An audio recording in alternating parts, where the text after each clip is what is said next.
जय जोहार, नमस्कार। दैनिक छत्तीसगढ़ चैनल पर आप सभी का एक बार फिर से बहुत बहुत स्वागत है। छत्तीसगढ़ की रोजाना बड़ी खबरों को जानने के लिए इस चैनल को जरूर सब्सक्राइब कर लीजिए ताकि बिना किसी रुकावट छत्तीसगढ़ की सारी बड़ी खबरें हम आप तक रोजाना पहुंचा सके। बड़ी खबर सूरजपुर से, जहां नहर में पूरा गांव उतर गया। गंगौटी में एक अनोखी परंपरा दिखाई दी। बता दें, छत्तीसगढ़ के सूरजपुर जिले के गंगौटी गाँव में एक अनोखी और सालों पुरानी एक परंपरा दिखाई देखने को मिली, जहाँ पूरे गाँव के लोग एक साथ नहर में मछली पकड़ने पहुंचे। इस सामूहिक आयोजन में गांव के बुजुर्ग, महिलाएं, पुरुष और बच्चे सभी उत्साह के साथ शामिल हुए। गंगौटी गांव में ये परंपरा पिछले कई वर्षों से चली आ रही है। हर साल एक तय दिन पर गांव के लोग एक साथ नहर में उतरकर मछली पकड़ते हैं और इस दौरान गांव का माहौल उत्सव जैसा हो जाता है और सभी लोग मिलजुल कर इस परंपरा को निभाते हैं। इस सामूहिक आयोजन में गांव के हर वर्ग के लोग शामिल होते हैं। बुजुर्गों से लेकर महिलाएं, युवा और बच्चे तक इस नहर में उतरकर मछली पकड़ते नजर आते हैं और इससे गांव में आपसी मेलजोल और भाईचारे की भावना और मजबूत होती है।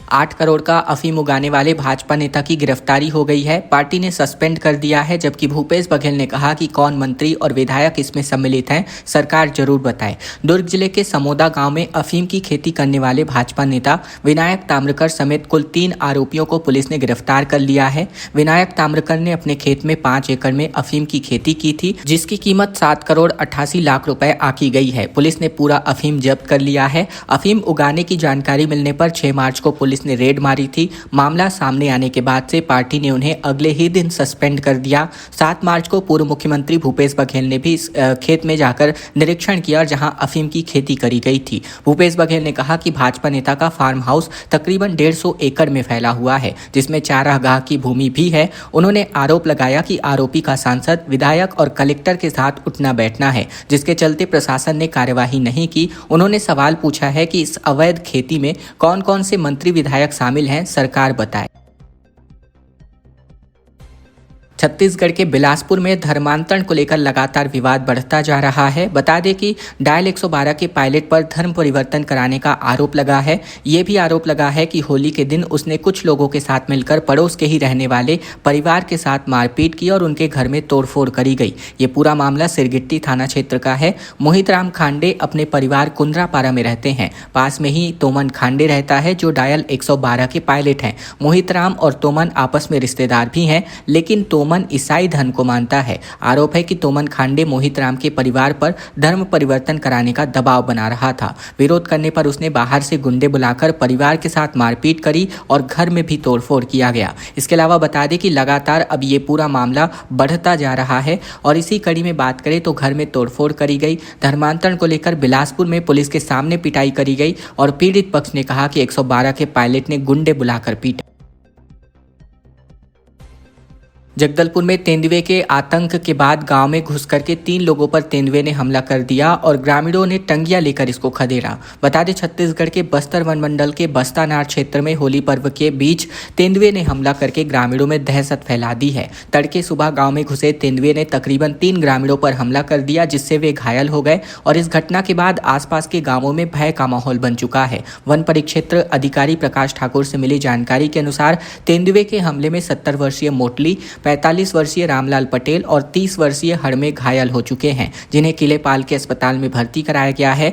ग्रामीणों ने बताया कि तेंदुआ सुबह तकरीबन 4 से 5 बजे के बीच गांव में घुस आया और अचानक से लोगों पर हमला करने लगा। घायल हड़मे ने बताया कि वह अपने बच्चों को सुला रही थी, तभी तेंदुए ने उसका हाथ पकड़कर खींचना शुरू कर दिया। उसकी चीख पुकार सुनकर उसका पति मौके पर पहुंचा और टंगिया लेकर के तेंदुए के खदेड़ दिया गया, जिससे उसकी जान बच सकी। वन विभाग की ओर से घायलों को तत्काल राहत के रूप में 5-5 हजार रुपए की सहायता राशि दी गई है तथा शासन से अतिरिक्त मुआवजा दिलाने का आश्वासन दिया गया है।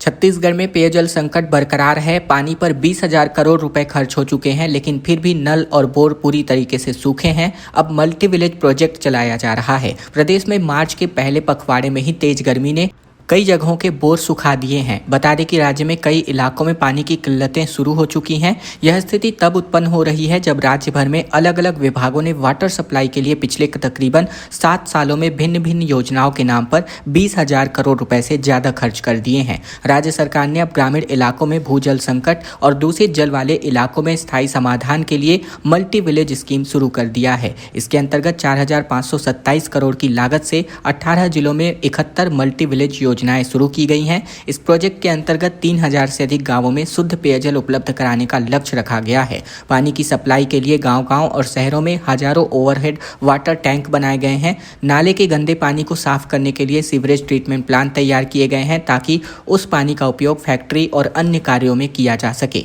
इससे पीने के पानी का उपयोग अन्य कार्यों में नहीं होगा। इन तमाम प्रयासों के बाद शहरों में गर्मी के दिनों में पानी का संकट बना रहता है, जबकि पेयजल व्यवस्था सुधारने जल जीवन मिशन, अटल मिशन फॉर रिजुनवेशन और अर्बन ट्रांसफॉर्मेशन और अन्य शहरी ग्रामीण जल योजनाओं के माध्यम से लगभग 20,000 करोड़ रुपए खर्च किए जा चुके हैं। छत्तीसगढ़ में आगामी शादी सीजन से पहले डीजे संचालकों के साथ पुलिस की बैठक नजर आई, जहां रात 10 बजे के बाद डीजे नहीं बजने को लेकर के निर्देश जारी किया गया है। छत्तीसगढ़ में विवाह और त्योहारों के दरमियान डीजे और धुमाल को लेकर होने वाले विवादों को रोकने के लिए पुलिस और डीजे संचालकों के बीच प्रदेश स्तरीय बैठक आयोजित करी गई। इस बैठक में संचालकों ने प्रशासन के साथ मिलकर नियमों का पालन करने का संकल्प लिया ताकि कार्यक्रमों के दौरान किसी भी प्रकार की अव्यवस्था और शिकायत की स्थिति न बने।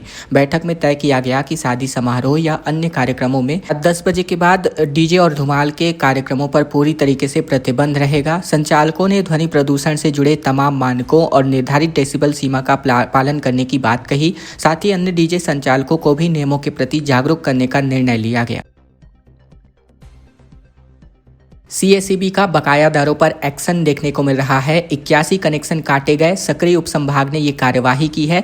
15 लाख बकाया पर 7 कनेक्शन काटे गए। बता दें, बिजली बिल बकायादारों के खिलाफ बिलासपुर में सीएसईबी ने बड़ी कार्यवाही की है। सक्रिय उपसंभाग में ये कार्यवाही को अंजाम दिया गया और इस दरमियान 81 उपभोक्ताओं के बिजली कनेक्शन काटे गए और 5,09,828 रुपए से अधिक का बकाया बिल वसूल किया गया। ये कार्यवाही 8 टीमों का गठन करके अचानक की गई। सक्रिय उपसंभाग में बिना बिल चुकाए लंबे समय से बिजली का उपयोग कर रहे उपभोक्ताओं के विरुद्ध विशेष अभियान चलाया गया। इस अभियान के अंतर्गत कुल 81 कनेक्शन काटे गए, जबकि बकायादारों को मौके पर से ही तकरीबन 5,09,828 रुपए की वसूली की गई। ये कार्यवाही बिलासपुर क्षेत्र के कार्यपालक निदेशक ए.के. अम्बस्ट के निर्देश पर अधीक्षण यंत्री सुरेश कुमार जांगड़े के मार्गदर्शन में की गई। विभाग ने बकाया राशि की वसूली और लाइन काटने के लिए कुल 8 टीमों का गठन किया था। अभियान के दरमियान जिन उपभोक्ताओं पर सर्वाधिक बकाया था उनमें आसमा कॉलोनी के 7 कनेक्शन शामिल हैं और इन पर कुल मिलाकर 15,36,000 रुपए का बकाया था। खबरों में आगे बढ़ें इसके पहले अगर आपने चैनल अभी तक सब्सक्राइब नहीं किया है, सब्सक्राइब जरूर कर लीजिए छत्तीसगढ़ की रोजाना बड़ी खबरों को जानने के लिए, ताकि बिना किसी रुकावट छत्तीसगढ़ की सारी बड़ी खबरें हम आप तक रोजाना पहुंचा सके।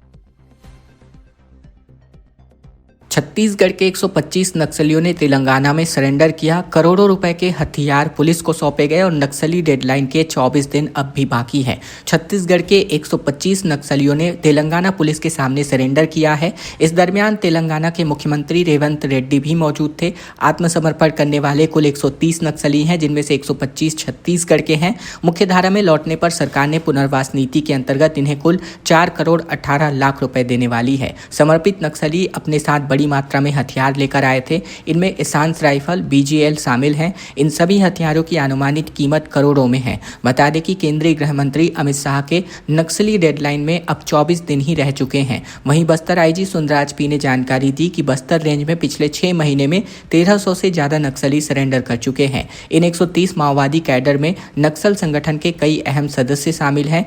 हाल ही में आत्मसमर्पण कर चुके माओवादी संगठन के चीफ देवजी की पीएलजीए कमांडर की टीम की सदस्य भी इस सरेंडर में शामिल। सब्जियों से भरा हुआ माजदा वाहन अनियंत्रित होकर पलट गया, जहां सड़क पर खीरा और मिर्च बिखर गया, जिसको राहगीर ले गए। यातायात इसकी वजह से बाधित रहा। राष्ट्रीय राजमार्ग 30 पर जैसाकर्रा स्थित नेचर पार्क के पास सब्जियों से भरा हुआ एक माजदा वाहन अनियंत्रित होकर पलट गया। इस सड़क दुर्घटना के कारण मौके पर अफरा तफरी की स्थिति बन गई और कुछ समय के लिए यातायात बाधित रहा। सूचना मिलते ही पेट्रोलियम पुलिस मौके पर पहुंची और स्थिति को संभाला गया। जानकारी के अनुसार वाहन में बड़ी मात्रा में खीरा और मिर्च लदा हुआ हुआ था। वाहन के अनियंत्रित होकर पलटने की वजह से सारा सामान सड़क पर बिखर गया। वाहन चालक और उसके एक साथी को हल्की चोटें आई हैं, जिन्हें पुलिस की सहायता से अस्पताल पहुंचाया गया है। वहीं दुर्घटना के बाद सड़क पर खीरा और मिर्च बिखरने की वजह से यहां लोगों की भीड़ इकट्ठा हो गई और इस दरमियान कई लोग सड़क पर बिखरी सब्जियों को उठाकर अपने साथ ले जाते हुए दिखाई दिए। एक राजस्व निरीक्षक और 14 पटवारियों को नोटिस जारी किया गया। मसाहती ग्रामों के सर्वेक्षण में लापरवाही करने पर यह कार्यवाही को अंजाम दिया गया। कोरबा जिला कार्यालय में राजस्व निरीक्षकों और पटवारियों की मासिक समीक्षा बैठक आयोजित करी गई।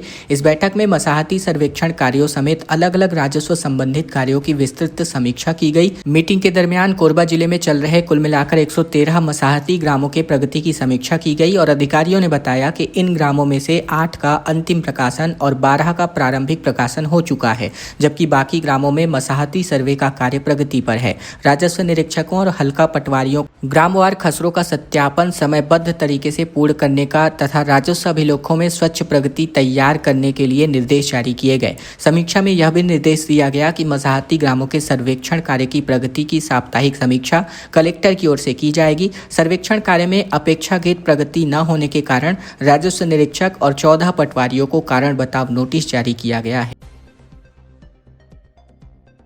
सारागांव सक्ती चौथी रेलवे लाइन का सफल हाई स्पीड ट्रायल परीक्षण संपन्न हुआ। शुरुआत सारागांव देवरी स्टेशन से हुई, जहां 22.2 किलोमीटर विद्युतीकृत नई रेलवे लाइन पर अब स्पीड से ट्रेनें दौड़ने वाली हैं। बता दें, छत्तीसगढ़ के सारागांव देवरी बारद्वार जेठा सक्ती के बीच 22.2 किलोमीटर लंबी नई विद्युतीकृत चौथी रेलवे लाइन का निर्माण कार्य पूर्ण हो चुका है। दक्षिण पूर्व सर्किल के आयुक्त सेफ्टी रेलवे बीके मिश्रा ने पिछले 2 दिनों में इस नई रेलवे लाइन का निरीक्षण किया। इस दरमियान सारागांव देवरी स्टेशन के पास OMS कोच से हाई स्पीड ट्रायल सफलतापूर्वक किया गया। आयुक्त रेलवे सेफ्टी बीके मिश्रा ने 5 और 6 मार्च को रेलवे लाइन का विस्तृत निरीक्षण किया।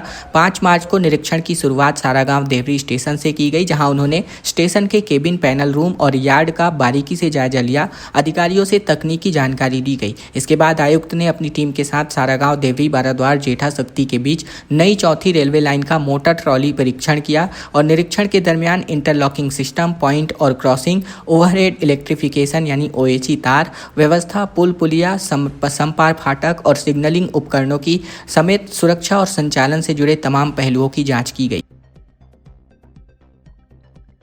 राजा साहू हत्याकांड मामले पर कांग्रेस ने थाने का घेराव किया। गृह मंत्री विजय शर्मा से इस्तीफे की मांग करी गई। शहर में बढ़ते अपराध और युवक राजा साहू की हत्या के विरोध में कांग्रेस कार्यकर्ताओं ने गंज थाने के सामने जोरदार प्रदर्शन किया। प्रदर्शन का नेतृत्व शहर जिला कांग्रेस कमेटी के अध्यक्ष श्री कुमार मेनन ने किया और इस दरमियान कांग्रेस नेताओं ने प्रदेश के गृह मंत्री विजय शर्मा से इस्तीफे की मांग की। कांग्रेस नेताओं का आरोप है कि गंज थाने से तकरीबन 400 मीटर दूर युवक राजा साहू की हत्या हुई, जिससे राजधानी की कानून व्यवस्था पर सवाल खड़े हो रहे हैं। उनका कहना है कि पिछले 2 साल में रायपुर में चाकूबाजी, बलात्कार, हत्या और लूट जैसी घटनाओं में काफी तेजी से बढ़ोतरी हुई है, जिसकी वजह से आम लोगों, खासकर महिलाओं और युवतियों के लिए सड़क पर निकलना मुश्किल हो गया है। कांग्रेस का कहना है कि गृह मंत्री के 2 साल से ज्यादा के कार्यकाल में रायपुर की कानून व्यवस्था को लेकर एक भी बड़ी समीक्षा बैठक नहीं हुई, जिससे राजधानी के प्रति सरकार की उदासीनता साफ और स्पष्ट तौर पर दिखाई देती।